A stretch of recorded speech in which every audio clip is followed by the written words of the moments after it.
হাসিনার ক্ষমতা চলে যাওয়ার পর হাসিনা যে পাগল হয়ে গেছে, হাসিনা যে উন্মাদ হয়ে গেছে সেটা আবার প্রমাণিত হলো। হাসিনা তার নেতাকর্মীদের বলেছিল যে আজকে নূর হোসেন দিবস উপলক্ষে তার অফিস অর্থাৎ ঢাকার গুলিস্তানের 0 পয়েন্টে সমবেত হবে এবং ট্রাম্পের ছবি এবং ব্যানার নিয়ে তারা মিছিল করবে। সেখানে আইন শৃঙ্খলা বাহিনী এবং ছাত্র সমাবেশ যখন তাদের বিরুদ্ধে ধাওয়া পাল্টা করবে তখন তারা সেই প্ল্যাকার্ড ব্যানার নিজেরাই পুড়িয়ে সেই ছবি হাসিনার কাছে দিবে।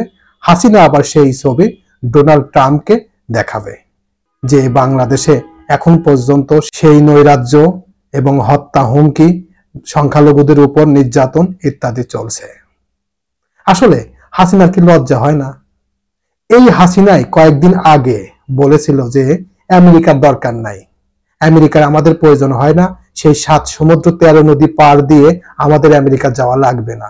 সেই হাসিনাই আবার আমেরিকার পা ধরে বসে রয়েছে যে ক্ষমতায় তিনি আবার আসবে। আসলে হাসিনা যে দুশ্চরিত্রা, হাসিনা যে মিথ্যাবাদী, হাসিনা যে বহুরূপী সেটা আবার প্রমাণিত হলো।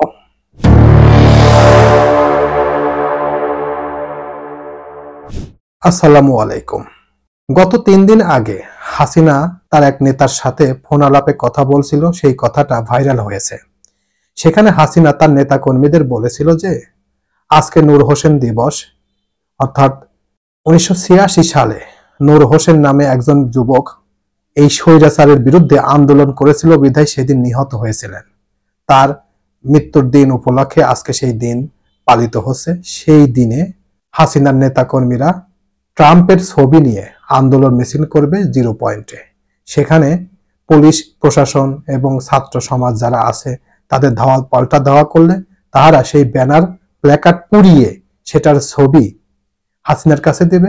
হাসিনা আবার সেটা হোয়াটসঅ্যাপের মাধ্যমে ডোনাল্ড ট্রাম্পের কাছে দিবে এবং ডোনাল্ড ট্রাম্পকে বলবে যে বাংলাদেশ একটি স্বৈরা শাসক, বাংলাদেশে এখনো হত্যা, নির্যাতন, গুম, খুন ইত্যাদি হচ্ছে এবং সংখ্যালঘু ভাইদের উপর নির্যাতন করছে। সেই ভিডিও তিনি তাদেরকে দিবেন এবং তার কাছে এই কথাগুলো বলবেন। এতেই প্রমাণ হয় যে হাসিনা যে আসলে একজন স্বৈরাচার, হাসিনা যে একজন মিথ্যাবাদী, হাসিনার শুধু ক্ষমতা দরকার, হাসিনার বাংলাদেশের মানুষদের দরকার নাই, বাংলাদেশের মানুষের যে প্রয়োজন নাই সেটা আবার প্রমাণ হলো। এবং হাসিনার কথা বাংলাদেশের 16 কোটি মানুষ শোনে না সেটাও আবার প্রমাণিত হলো। দেখেন, হাসিনা তার নেতা কর্মীদের বলল এবং তার জনগণ অর্থাৎ যারা তাকে ভালোবাসে, তার দলকে ভালোবাসে, তাদেরকেও বলেছে যে তোমরা সবাই 10 তারিখে সেখানে উপস্থিত হবা, সেখানে উপস্থিত হওয়ার পর যা ঘটে সেটার ভিডিও ক্লিপস আমাকে দেবা। কিন্তু সেটা হলো না। 3টার সময় টাইম দিয়েছিল, এখন পর্যন্ত হয় নাই। সর্বশেষ একটি খবর এসেছে যে একজন লোক কেবলমাত্র জয় বাংলা বলেছে, ছাত্র সমাজ, সাধারণ মানুষ ধাওয়া দিয়ে তাকে ধরে গণধোলাই দেওয়ার পর আইন শৃঙ্খলা বাহিনী পুলিশের হাতে ধরে দিয়েছেন। তো বাংলাদেশের মানুষ যে হাসিনার কথা শোনে না, হাসিনার রাজনীতিতে ঘৃণা করে, সেটা আবার অক্ষরে অক্ষরে প্রমাণিত হলো। হাসিনার সাঙ্গপাঙ্গরা এখন পর্যন্ত হাসিনার গুণগান গায়। ভাই, এত রক্ত, এত অ্যাক্সিডেন্ট, এত কিছু ঘটিয়েছে, তারপরে কিভাবে হাসিনার পক্ষে কথা বলে? তারা কি আদৌ মানুষ?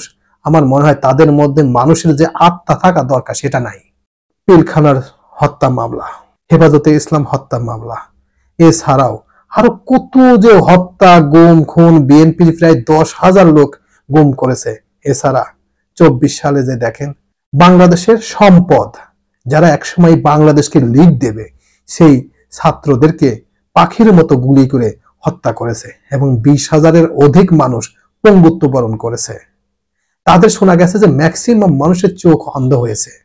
তারা যে তাদের ভবিষ্যতে কি করবে সেটা নিয়ে এখন তারা দুশ্চিন্তার মধ্যে আছে। এত অ্যাক্সিডেন্ট, এত কিছু করার পরেও সেই হাসিনার পক্ষে এখনো যারা কথা বলে তারা আসলে মানুষ না, তারা মানুষ নামের জানোয়ার। আসলে মানুষ এত পরিমাণ এই ক্ষমতার জন্য এত পরিমাণ লোভী হতে পারে?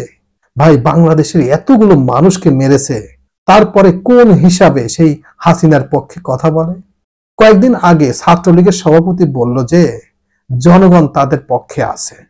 আচ্ছা, জনগণ যদি তাদের পক্ষেই থাকে, তো আজকে তো জনগণকে উদ্দেশ্য করে বলেছিল যে সবাইকে 0 পয়েন্টে আসতে হবে।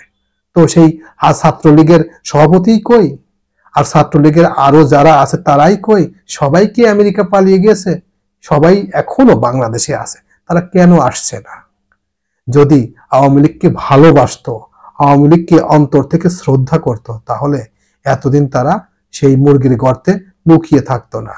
আর যদি অন্তর থেকে আওয়ামী লীগকে ভালোবাসতো, তাহলে যেদিন শেখ মুজিবুরের মাথার উপর দাঁড়িয়ে প্রসাব করে দিল, সেই দিনই তারা নেমে পড়তো। আসলে তারা শুধুমাত্র আইওয়াশ করেছে হাসিনাকে যে আমরা আওয়ামী লীগের কর্মী, আমরা আওয়ামী লীগের সাহসী যোদ্ধা। কিন্তু আসলে সাহসী যোদ্ধা যে ছাগল হয়ে গেছে সেটা আবার প্রমাণিত হলো। আর বাংলাদেশের 16 কোটি মানুষ এই আওয়ামী লীগকে যে অন্তর থেকে ঘৃণা করে সেটা আবার প্রমাণিত হলো। তাই ভাই, যে যেটাই বলুক না কেন, আওয়ামী লীগ আসলে একটি স্বৈরাচারী দল এবং হত্যা খুন ছাড়া এই আওয়ামী লীগ আর কিচ্ছু জানে না। পরিশেষে আরেকটি কথা বলবো। তাজউদ্দিনের মেয়ে শারমিন তাজ এবং সোহেল তাজ বলেছে যে শেখ মুজিবুর রহমান ওই 1971 সালে এই তার নেতা কর্মীদের ফেলে তার আত্মীয় স্বজন পরিবারকে নিয়ে পাকিস্তানে চলে গিয়েছিল।